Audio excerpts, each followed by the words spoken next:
ओशो, एक ऐसा नाम जिसने 20वीं सदी के विचार जगत को हिलाकर रख दिया।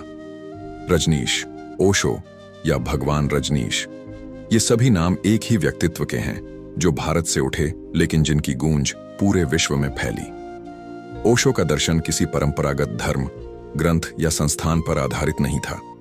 वे किसी मत या सिद्धांत को थोपते नहीं थे, बल्कि व्यक्ति को उसकी अंतः चेतना की यात्रा पर ले जाते थे। और जब बात आती है ईश्वर की, तो ओशो का दृष्टिकोण पूरी तरह से क्रांतिकारी, अनूठा और पारंपरिक धारणाओं के बिल्कुल विपरीत था।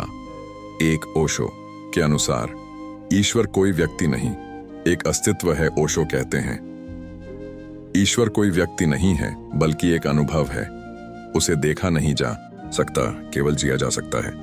ओशो के लिए ईश्वर कोई सर्वशक्तिमान राजा नहीं था जो आकाश में बैठा आदेश दे रहा है। उनके अनुसार ईश्वर कोई वह ही नहीं, बल्कि यह दिस है। यह अस्तित्व स्वयं ईश्वर है।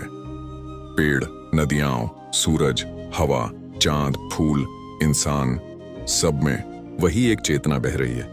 ओशो कहते हैं कि जब हम प्रकृति को गहराई से अनुभव करते हैं तो हम पाते हैं कि हर चीज में वही दैवी ऊर्जा कार्य कर रही है। उनके शब्दों में, ईश्वर को मत खोजो, अस्तित्व को महसूस करो, वही ईश्वर है।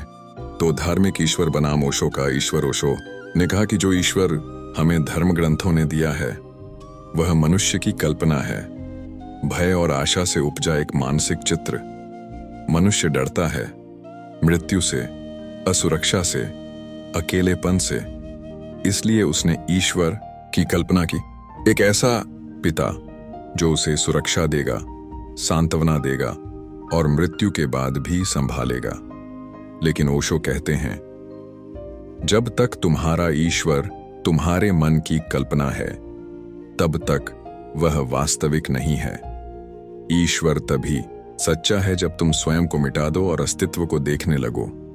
इसलिए ओशो के अनुसार ईश्वर का अर्थ है वह ऊर्जा, वह चेतना जो सब में व्याप्त है, जो किसी धर्म, जाति या नाम में बंधी नहीं है। 3. ओशो का नास्तिकता और आस्तिकता से परे दृष्टिकोण। ओशो को अक्सर नास्तिक कहा गया, लेकिन वे कहते हैं, मैं नास्तिक नहीं हूं ना आस्तिक, मैं अस्तित्ववादी हूं। उनके अनुसार आस्तिक कहता है ईश्वर है, नास्तिक कहता है ईश्वर नहीं है, पर दोनों ही नहीं जानते, दोनों ने केवल मान लिया है। ओशो कहते हैं कि सत्य को मानना नहीं, जीना चाहिए। जब तुम ध्यान में उतरते हो, मौन में बैठते हो, तब तुम अनुभव करते हो कि कुछ बहुत विशाल, बहुत शांत, बहुत जीवित है। वही ईश्वर है। इसलिए वे कहते हैं, ईश्वर को खोजो मत, अपने भीतर मौन बनो, वह स्वयं प्रकट होगा। ध्यान, मेडिटेशन, ईश्वर का अनुभव करने का माध्यम। ओशो के दर्शन का केंद्र ध्यान है। उनके अनुसार जब मन शांत हो जाता है तब व्यक्ति पहली बार अस्तित्व के साथ एक हो जाता है। ईश्वर की खोज किसी मंदिर, मस्जिद या चर्च में नहीं, बल्कि अपनी अंत यात्रा में है। ओशो कहते हैं, ध्यान ही प्रार्थना है। जब मन रुक जाता है, विचार शांत हो जाते हैं, तब जो बचता है वही ईश्वर है। वे कहते हैं कि जब व्यक्ति ध्यान में उतरता है तो दर्शक और दृश्य एक हो जाते हैं। उस क्षण व्यक्ति और ईश्वर में कोई अंतर नहीं रह जाता। वह कहता है, मैं ईश्वर हूं क्योंकि अस्तित्व और मैं अलग नहीं।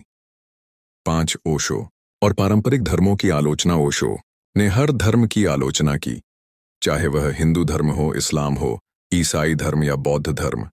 उनका कहना था कि धर्मों ने ईश्वर को एक संस्था बना दिया है, एक व्यापार, एक भय और एक नियंत्रण का साधन। वे कहते हैं, धर्मों ने ईश्वर को मार दिया है। उन्होंने केवल शब्द, पूजा और परंपराएं छोड़ी हैं जिनमें कोई जीवन नहीं। ओशो के अनुसार धर्म ने व्यक्ति की स्वतंत्रता छीन ली है। उसने कहा है, यह मत करो, वह मत करो, यह पाप है, वह पुण्य है। लेकिन सच्चा धर्म व्यक्ति को स्वतंत्रता देता है, सोचने की, अनुभव करने की, प्रश्न करने की। वे कहते हैं, जब तुम स्वतंत्र होकर सोचते हो तब पहली बार ईश्वर तुम्हारे भीतर जन्म लेता है। ईश्वर की खोज नहीं, स्वयं की खोज। ओशो के अनुसार जो व्यक्ति स्वयं को जान लेता है वही ईश्वर को जान लेता है, क्योंकि स्वयं और ईश्वर अलग नहीं हैं। वे कहते हैं, तुम ईश्वर को बाहर ढूंढते हो इसलिए नहीं मिलता।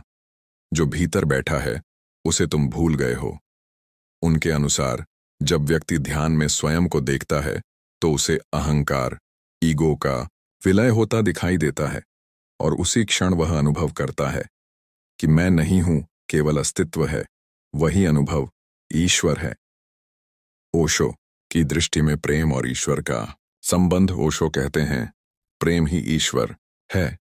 लेकिन उनका प्रेम केवल किसी व्यक्ति के प्रति भावनात्मक लगाव नहीं था, बल्कि वह एक अवस्था थी जहां तुम सबके साथ एकता महसूस करते हो। जब तुम्हारे भीतर प्रेम की ऊर्जा उठती है तो तुम न किसी से भयभीत होते हो, न किसी से द्वेष रखते हो। वह प्रेम तुम्हें एक ऐसी अवस्था में ले जाता है जहां तुम अनुभव करते हो कि पूरा अस्तित्व एक ही हृदय की धड़कन है।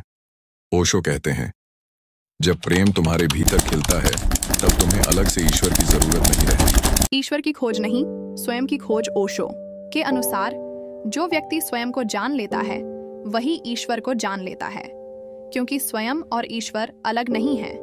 वे कहते हैं, तुम ईश्वर को बाहर ढूंढते हो इसलिए नहीं मिलता। जो भीतर बैठा है उसे तुम भूल गए हो।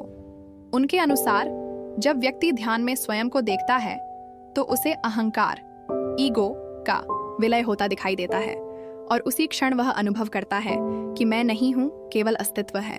वही अनुभव ईश्वर है। ओशो की दृष्टि में प्रेम और ईश्वर का संबंध, ओशो कहते हैं, प्रेम ही ईश्वर है। लेकिन उनका प्रेम केवल किसी व्यक्ति के प्रति भावनात्मक लगाव नहीं था, बल्कि वह एक अवस्था थी जहां तुम सबके साथ एकता महसूस करते हो। जब तुम्हारे भीतर प्रेम की ऊर्जा उठती है तो तुम न किसी से भयभीत होते हो, न किसी से द्वेष रखते हो। वह प्रेम तुम्हें एक ऐसी अवस्था में ले जाता है जहां तुम अनुभव करते हो कि पूरा अस्तित्व एक ही हृदय की धड़कन है। ओशो कहते हैं, जब प्रेम तुम्हारे भीतर खिलता है तब तुम्हें अलग से ईश्वर की जरूरत नहीं रहती। 8. ओशो का संदेश, जीवंतता ही पूजा है। ओशो कहते हैं कि जीवन को पूजा बनाओ, हर क्षण को पूरी जागरूकता से जियो, वही तुम्हारी प्रार्थना है। नाचो, गाओ, हंसो, रो, लेकिन पूरी तरह से। जब तुम पूर्णता से जीते हो तभी ईश्वर तुम्हारे भीतर प्रकट होता है। उनके अनुसार ईश्वर कोई गंभीर विषय नहीं है, वह आनंद है, हंसी है, नृत्य है। जो जीवन को पूरी गहराई और जागरूकता से जीता है वही ईश्वर के करीब पहुंचता है। 9. ओशो का निष्कर्ष, ईश्वर है पर तुम्हारे बाहर नहीं। ओशो का अंतिम संदेश बहुत सीधा है, ईश्वर है पर तुम्हारे बाहर नहीं, तुम्हारे भीतर। जब तक तुम बाहर देखते रहोगे तुम्हें केवल शब्द मिलेंगे, मूर्तियां मिलेंगी, पर सत्य नहीं मिलेगा। जब तुम भीतर उतरोगे तब तुम अनुभव करोगे कि मैं और अस्तित्व एक हैं। वे कहते हैं, ईश्वर कोई वस्तु नहीं है जिसे पाया जा सके। ईश्वर वह अवस्था है जो तब घटती है जब खोजी मिट जाता है। उपसंहार, ओशो का दर्शन ईश्वर को खोजने का नहीं बल्कि स्वयं को जानने का मार्ग है। उन्होंने दुनिया को सिखाया कि सच्चा धर्म किसी ग्रंथ में नहीं, किसी पूजा में नहीं, बल्कि उस मौन में है जहां विचार समाप्त हो जाते हैं। ओशो का ईश्वर जीवित है, हवा में, सूरज की किरणों में, किसी बच्चे की हंसी में, किसी प्रेमी की आंखों में, और उस मौन में जब हम अपने भीतर उतरते हैं। ओशो का ईश्वर मान्यता नहीं, अनुभव है। जो इस अनुभव तक पहुंच गया उसने ईश्वर को पा लिया। जब तुम कहते हो मैं हूं तो जान लो, ईश्वर भी कहता है मैं हूं। ओशो सारांश, समरी।